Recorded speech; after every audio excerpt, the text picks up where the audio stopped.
Добро утро и од мене, јас сум Александра Бубевска, а мој денешен гостин е адвокатот Јанаки Митровски, се извинувам, со кој што ќе разговараме за насилството врз жените. Една тема која што секогаш е за жал актуелна и адвокатот Јанаки е всушност еден од многу ретките мажи кој што јавно проговори против насилството врз жените. Тој имаше една своја колумна во Фокус, што ми беше и мотив да ве поканам, Јанаки, и да ве прашам зошто, на почетокот, зошто толку малку мажи говорат против насилството врз жените, врз родово базираното насилство? Не би се согласил со вас, јавно зборувам. Па и повторно не би се согласил со вас дека и тоа добива вака еден многу лош впечаток дека многу малку мажи говорат, односно окреваат гласот против родово базираното насилство. Јас немам таков впечаток, ниту сметам дека јас нешто посебно правам. Сметам дека се тоа нормални реакции на нормален човек, кој што, бидејќи по моје мислење нели само кукавици дигаат раце на жени, и сметам дека проблемите прво не се решаваат на таков начин. Колумната која што вие спомнавте беше, која нели има малку повулгарен наслов, бидејќи сепак тоа колумна и подразбира послободно изразување, беше инспирирана од еден мој властодавец странка жртва на родово базирано насилство, која што беше претепана, буквално претепана, значи со скршени 6 ребра, скршена вилица, с многу сериозни повреди и држана противправно, односно грабната, така кај нас правно квалификувана, во својот дом повеќе од месец дена. Ние поднесовме кривична пријава до Основното јавно обвинителство Скопје. Се работи за лице сторител кој што во минатава година истото го има чинето на 3 жени, а законот се уште не го стигнал за жал. Исто така морам да истакам дека мојот колега експресно го зема, Фатон мислам дека се викаше обвинителата, и тоа не е важно нели персонално, експресно го зема во работа предметот и почна да го работи, но од друга страна лицето се уште е во бегство, односно оној орган МВР кој што треба да го лоцира, односно единицата за потраги, кој што треба да го лоцира и да го изведе пред суд, пред обвинител и така натаму, односно да се најде под прогон, се уште не може да го најдат, иако за него има и пред овој настан имаше пријави од 2 жени, а од кога тоа излезе во јавност, мене од 3-4 страни ме контактираа дека лицето е неколку кратен повторувач на ваков тип на дела, односно си има очигледно таква перцепција за жените, дека може да ги гази, тепа, држи еден месец без да ги пушти и така натаму. Дали, вие сте адвокат, дали имате голем број на случаи на родово базирано насилство? Дали имате жртви што ви се јавуваат често пати па ги зебате тие случаи? За жал да. Не сум правил посебна статистика, нели, бидејќи за тоа треба истражување, па да се оди по судови, по МВР и по социјални, за да имаме едно обемно истражување, да видиме статистички што говори, но моето искуство како адвокат говори дека овој тип на насилство за жал е во пораст. Може би и неказнивоста или благото казнување на ваквиот тип на насилници допринесуваат до тоа. Контактиран сум јас, во моментов водам неколку предмети на родово базирано насилство во кои што се жртви жени, се подразбира дека се жени бидејќи е физички послаб пол, иако семејно насилство како семејно насилство во отсуство на физичко насилство подразбира да може да биде жртва и мажот, што се случува, но кога има примена на физичка сила, нели, воглавном се работи за сторители мажи, и мој апел беше и до адвокатската комора дека бесплатната правна помош треба да се прошири освен на сиромашна странка и на жртви на семено и родово базирано насилство. Се донесоа некои мерки од страна на институциите на државата. Невладиниот сектор постојано работи со години на оваа проблематика. Има свесност еве како што велите вие и на луѓето што се директно инволвирани.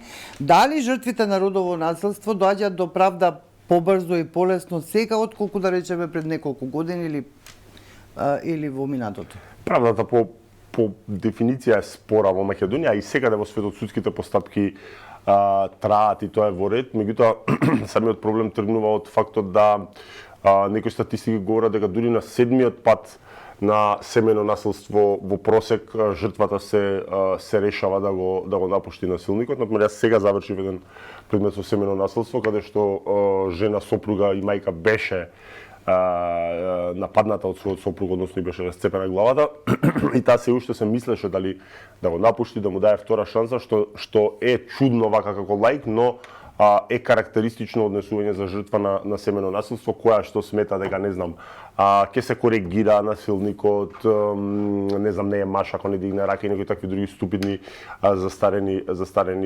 сваќања.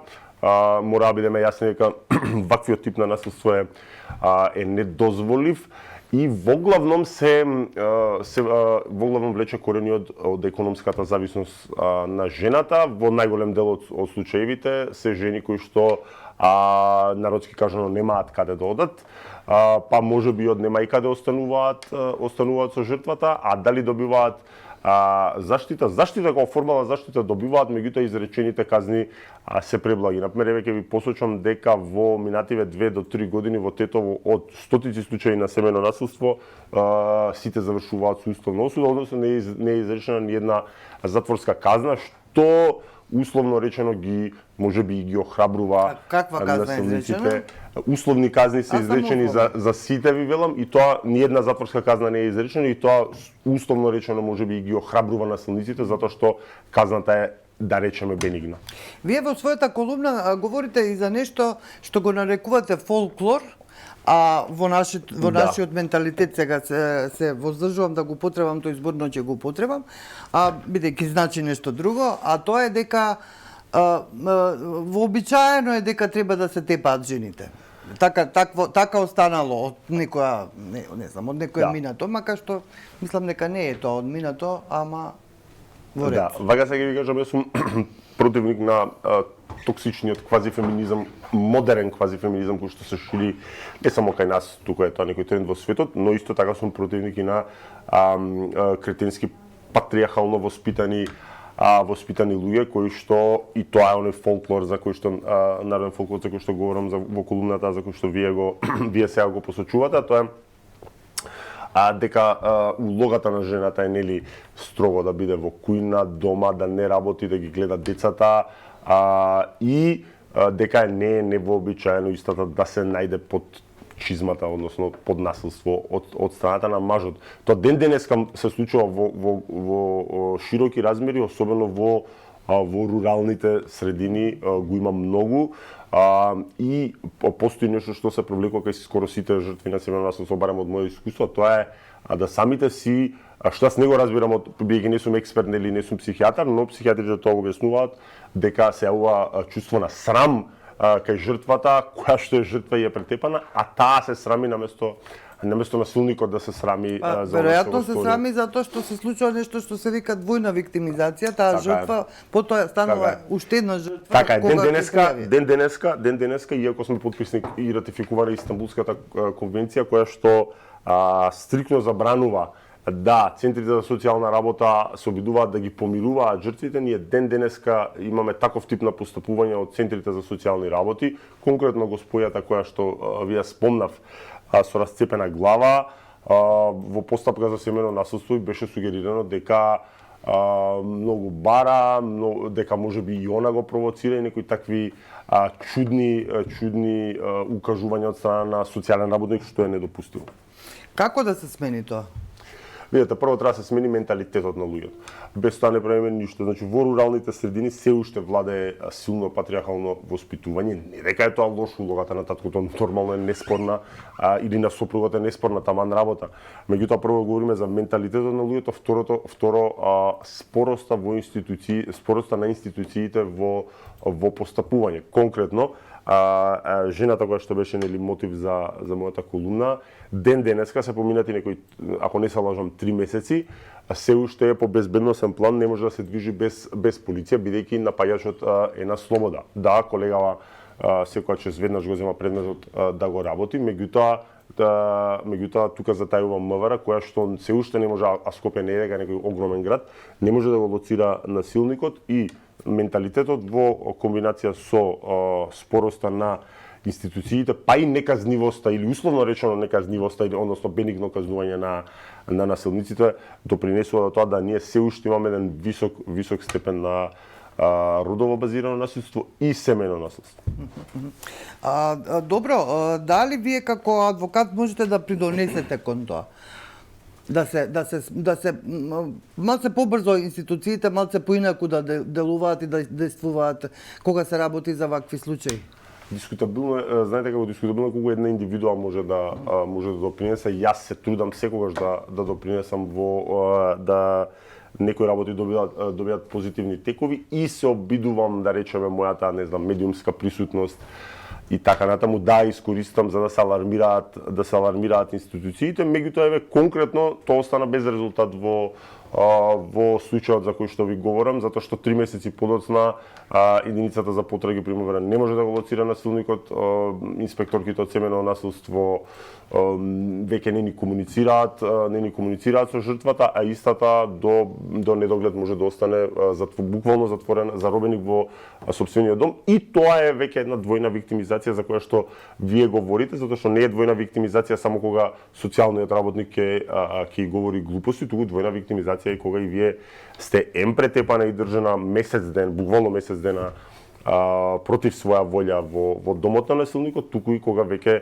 вашата слобода е ограничена со месеци подоцна на начин што не можете да го напуштите домот од страф од жртвата. Индивидуално се трудам, меѓутоа индивидуата не може многу се дека системски не се подобрат работите. Да, ве прашувам ова затоа што токму тоа донесена е Истанбулската, ратификувана е Истанбулската конвенција, донесени се закони еве сега и против демнење, нели, како нов начин, ново дело. Демнење, сексуално вознемирување, тие се уште не се имплементирани во кривичниот законник, но извесно е дека ќе бидат и во ред е тоа да биде така, да бидат инкриминирани како противправни действија, со тоа што треба да се даде една прецизна законска рамка, затоа што од друга страна не би сакал да видам она што говорам за токсично квазифеминистичко однесување, дека им можеби не знам, најнормално однесување на флерт и така натаму би се перцепирало како сексуално вознемирување, меѓутоа се знае што има јасна дефиниција, тоа е несакано сексуално однесување. А зошто само женските организации и феминистките протестираат, например, против тоа што... Не, има феминистки, има квазифеминистки, јас си правам разлика во... Добро, тоа е ваше право, се разбира. Да. Зошто само тие протестираат заради тоа што само двајца сторители се фатени и процесуирани во случајот јавна соба, например? Знаете како и како адвокат и како човек ми е многу тешко да ви одговорам за друг. Вие барате да говорам за друг. Ја можам да говорам Вашата перцепција каква е? да говорам за себе. Мојата перцепција е веројатно дека се позасегнати, и не би сакал да помислам дека алудирате на тоа дека кај нас се машките несовесни, па тоа го прифаќаат како нормално. Се прифаќа како нормално, како дел од фолклорот, меѓутоа за жал и за волја на вистината и голем дел од жените кај нас, односно публиката од страна навивачки, го перцепира тоа како, свесни сте за тоа дека го перцепира тоа дека како нормално, дека па не знам, можеби жената била виновна, го испровоцирала што не си играла собствена работа и така натаму. Така да не би можел да ви одговорам зашто само жените тоа го прават. Случајот со јавна соба ви е еклатантен пример за спороста на системот. Години поминаа дека излезат на суд, самите сте свесни дека ако не знам некој пијан руралец му се закани, можеби тоа него ни мисли во пијана состојба на не знам на премиерот на Facebook, тоа веднаш се постапува човекот уапсен за рок во рок од 24 часа. Неколку такви случаи имаше и тоа јасно ви кажува докаде е интересот на државата, како ги перцепира владините функционери, односно ги гледа како оченаш, жртвите на семејно насилство или на родово базирано насилство се на маргините. Се надеваме дека ќе се промени тоа еве со вакви примери и вашиот и на вашите колеги адвокати и на сите други што се засегнати од овие работи и на медиумите се разбира да ги актуализираат овие теми. Многу ви благодарам што бевте гостин во утрински брифинг, што одвоивте минути од вашето време.